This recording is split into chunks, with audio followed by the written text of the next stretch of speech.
پیارے دوستو، ویڈیو شروع کرنے سے پہلے جن دوستوں نے میرے چینل کو ابھی تک سبسکرائب نہیں کیا وہ سبسکرائب کر لیں اور بیل آئیکن کو ضرور پریس کریں۔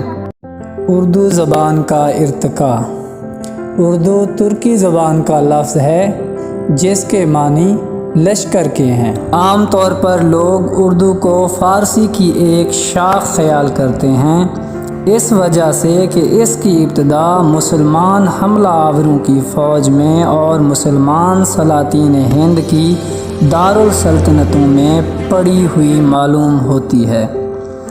اردو کے فارسی نیاد ہونے کی غلطی عام لوگوں کو تو اس وجہ سے محسوس ہوتی ہے کہ اس میں فارسی لفظ بکثرت ہیں اور اس کی شاعری کی بحریں اور رسم الخط بھی فارسی کے ہیں۔ حقیقت یہ ہے کہ زبان اردو اس ہندی یا بھاشا کی ایک شاخ ہے جو صدیوں دہلی اور میرٹھ کے اطراف میں بولی جاتی تھی، جس کا تعلق شورسینی پراکرت سے بالواسطہ یا بلا واسطہ تھا۔ اردو کا نام اس زبان کو ایک عرصہ دراز کے بعد دیا گیا۔ جیسا کہ پہلے بیان کیا گیا ہے کہ اردو کا اصلی ماخذ وہ زبان ہے جو دلی اور میرٹھ کے اطراف میں بولی جاتی تھی، جس کو مغربی ہندی کی ایک شاخ سمجھنا چاہیے، اور مغربی ہندی اپنی جگہ پر شورسینی پراکرت سے پیدا ہوئی تھی۔ یہ زبانیں اس کی شاخیں ہیں، یعنی بنگارو، برج بھاشا، کنوجی اور وہ زبان جو دہلی کے اطراف میں مروج تھی۔ اردو چونکہ مسلمانوں کے سایہ عاطفت میں پلی، اس لیے اس میں فارسی الفاظ کی کثرت ہو گئی۔ شروع میں زبان نہایت سادہ اور بے تکلف تھی اور عوام الناس کی معمولی ضروریات کے پورا کرنے کے واسطے بالکل کافی تھی۔ جوں جوں اس میں ترقی ہوتی گئی اور وہ ایک ادبی زبان بنتی گئی، اسی قدر اس میں فارسی اور عربی اور ترکی الفاظ شامل ہوتے گئے۔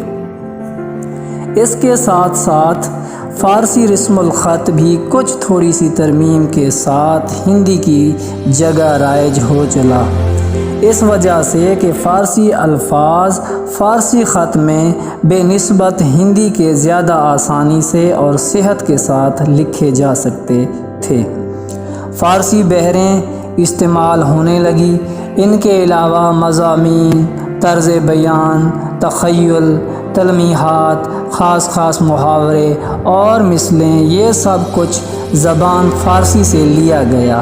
اردو کا علم عروض بھی فارسی عروض کے تابع اور زیر اثر ہو گیا۔ مسلمان بحیثیت فاتح ہندوستان میں آئے اور قدرتاً زبان فارسی جو ان کی مادری زبان تھی ہندوستان کی شاہی زبان بن گئی، جس کا نتیجہ یہ ہوا کہ دیسی زبان مثل خادمہ کہ دب کر اور مغلوب ہو کر اپنی مالکہ زبان فارسی کی خدمت کرنے لگی۔ زبان کی تنگی اور کم وسعتی بھی اس کا باعث ہوئی کہ نئے الفاظ اور خیالات کے اظہار کے لیے اس کو اصلی لفظ اور طرز ادا جذب کر لینا پڑا۔ شروع میں دیسی زبان میں ایسے الفاظ کثرت سے شامل تھے جو یا تو سنسکرت کے لفظ تھے یا انہی سے بگڑ کر کسی دوسری صورت میں زبان پر چڑھ گئے تھے۔ جب مسلمان آئے تو زبان میں ایک بڑا انقلاب پیدا ہوا۔ مسلمان حملہ آور بادشاہ بن گئے اور دہلی ان کا پایہ تخت بن گیا۔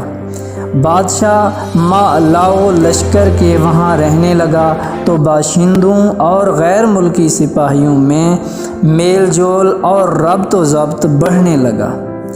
ایک دوسرے کی زبان اور خیالات کو سمجھنے کے لیے ضروری ہوا کہ ایک گروہ دوسرے گروہ کے الفاظ سیکھے اور ان کو اپنے طرز پر استعمال کرے اور ظاہر کرے کہ فاتح کا اثر مفتوح پر زیادہ ہوا کرتا ہے۔ پس مفتوح قوم کی دیسی زبان یعنی اردو پر فارسی کا بہت اثر پڑنے لگا۔ اسی وجہ سے اردو میں فارسی الفاظ اور ترکیبیں بکثرت شامل ہو گئیں۔ اکبر کے زمانے میں ایک ہندو وزیر مال کی تاکید سے یہ حکم جاری کیا گیا کہ ہر سرکاری ملازم کو فارسی سیکھنا ضروری ہے، جس کا نتیجہ یہ ہوا کہ زبان کی جڑ مضبوط ہو گئی اور اس کی عظمت و اہمیت بڑھ گئی۔ لوگ فارسی، عربی، ترکی الفاظ بڑے شوق سے بولنے لگے۔ اردو میں فارسی الفاظ کی کثرت کے اور بھی اسباب ہیں۔ مسلمان جب فاتح کی حیثیت سے اس ملک میں آئے تو اپنے ساتھ بہت سی چیزوں کے نام ساتھ لائے جن کے مترادف سنسکرت یا دیسی بھاشا میں نہیں مل سکتے تھے۔ مثلاً ایسے نام جو لباس، طعام، مذہب اور بعض اسی قسم کی دوسری چیزوں سے تعلق رکھتے تھے۔ اظہار قابلیت کے لیے بھی عربی، فارسی الفاظ کثرت سے بولے جانے لگے۔ اردو ادب کی ابتدا شاعری سے ہوئی اور شاعری فارسی داں لوگوں کے ہاتھ میں گویا ایک کھلونا تھی جس کو فارسی الفاظ و محاورات ہی کے لباس میں آراستہ کرنا چاہتے تھے۔ اردو کا نشو و نما بالکل فارسی کی روش پر ہوتا رہا۔ نہ صرف فارسی الفاظ کا ایک کافی ذخیرہ زبان میں جمع ہو گیا بلکہ فارسی ترکیبیں بھی کثرت سے شامل ہونے لگیں۔ فارسی زبان اور فارسی ادب کا تو اردو پر گہرا اثر پڑا ہی تھا، لیکن پرتگالی اور انگریزی کا بھی کچھ کم اثر نہیں پڑا۔ البتہ زبان ڈچ اور فرینچ کے جمائے ہوئے نقوش یا تو مٹ گئے ہیں یا ہیں بھی تو اس قدر دھندلکے کہ معلوم نہیں ہوتے۔ 1540 عیسوی میں ہندوستان کی مشہور بندرگاہوں پر اہل پرتگال قابض تھے۔ ممالک مشرق میں گویا تجارت انہی کے ہاتھ میں تھی۔ ان کی آبادیاں ہندوستان کے سواحل پر اور اندرون ملک میں بھی تھیں۔ ان کا تعلق ہندوستان سے عارضی نہ تھا بلکہ وہ بحیثیت تاجر و حاکم اور مبلغ کے یہاں رہتے تھے۔ انہوں نے بہت سی ترقی کی تھی اور 17ویں اور 18ویں صدی میں ان کی زبان ہندوستان کے ایک بڑے حصے کی زبان عام ہو گئی تھی، جو محض ہندوستانیوں اور اہل یورپ کے درمیان تبادلہ خیال کا ذریعہ ہی نہ تھی بلکہ خود یورپ کے یہ سوداگر بھی آپس میں اسی زبان میں گفتگو کرتے تھے۔ اسی میں عیسائی پادری اپنے مذہب کی اشاعت اور تبلیغ کرتے تھے، چنانچہ اسی وجہ سے اس کو بہت ایسے مواقع ملے کہ وہ اپنا اثر یہاں کی دیسی زبانوں پر ڈال سکی۔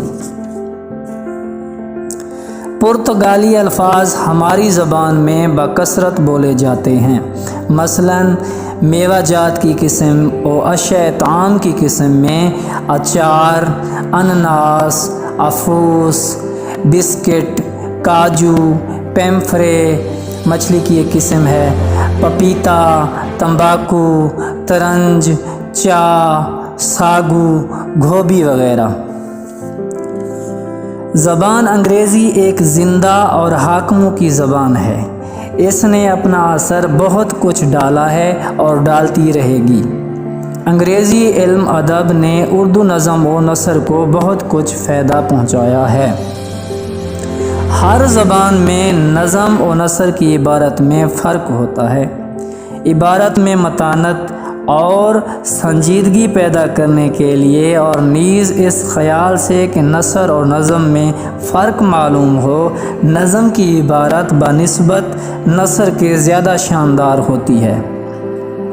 اسی وجہ سے وہ معمولی اور سادہ الفاظ اور معمولی بول چال کی ترکیبیں جو نثر میں عام طور پر پائی جاتی ہیں، نظم میں ناجائز سمجھی جاتی ہیں۔ یہی وجہ تھی کہ فارسی محاورات اردو نظم میں بکثرت شامل کر دیے گئے۔ اگر اردو نثر کی ابتدائی تاریخ پر نظر ڈالی جائے تو معلوم ہوگا کہ شروع میں مکفّہ عبارت بہت پسند کی جاتی تھی، جس میں بے حد تکلف اور تصنع ہوتا تھا۔ مرزا غالب بلکہ سر سید احمد خان کے زمانے سے ایک نیا دور شروع ہوا، جبکہ مغربی تعلیم کے اثر سے وہ پرانا رنگ بدل گیا اور مکفّہ عبارت اور فارسی کی رنگینیت کی جگہ اب بے تکلف اور سادہ عبارت پسند کی جانے لگی۔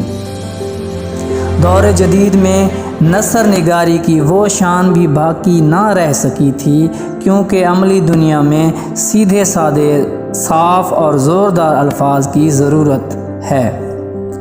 نثر کی طرح نظم میں کچھ تغیر ہو چلا ہے اور موجودہ رنگ میں بجائے پرانی لفاظی اور تصنع کے سادگی اور بے تکلفی بہت پسند کی جاتی ہے۔ ابتدا میں بے شک زبان کا دائرہ بہت تنگ اور الفاظ کا ذخیرہ کم تھا، اور وہ ایک مستقل زبان کہلانے کی مستحق نہ تھی، کیونکہ اس وقت تک اس میں بھونڈا پن تھا، نہ اس پر جلا ہوئی تھی اور نہ اتنی صلاحیت میں تھی کہ اس کے ذریعے سے باریک اور نازک خیالات ادا ہو سکیں یا مختلف خیالات کا اظہار اچھی طرح ہو سکے۔ اس میں ایک قسم کا لوچ اور الفاظ اور بندش کو جذب کرنے کا مادہ ضرور تھا، جس کا نتیجہ یہ ہوا کہ جو الفاظ اور بندشیں اس کو ملتی گئیں وہ سب اس میں شامل ہوتی رہیں۔ رفتہ رفتہ زبان میں پختگی اور صفائی آتی گئی، اور صفائی کے بعد یہ بالکل صاف ہو گئی۔ اردو کی زبان کی تاریخ 1000 سال پرانی ہے، اور یہ ہمیں اس وقت جو اردو ملی ہے وہ 1000 سال کے بعد صاف ہوتے ہوتے مختلف اساتذہ نے اس کی صفائی اور اس پر محنت کرتے ہوئے ہمیں یہ بہم پہنچائی ہے۔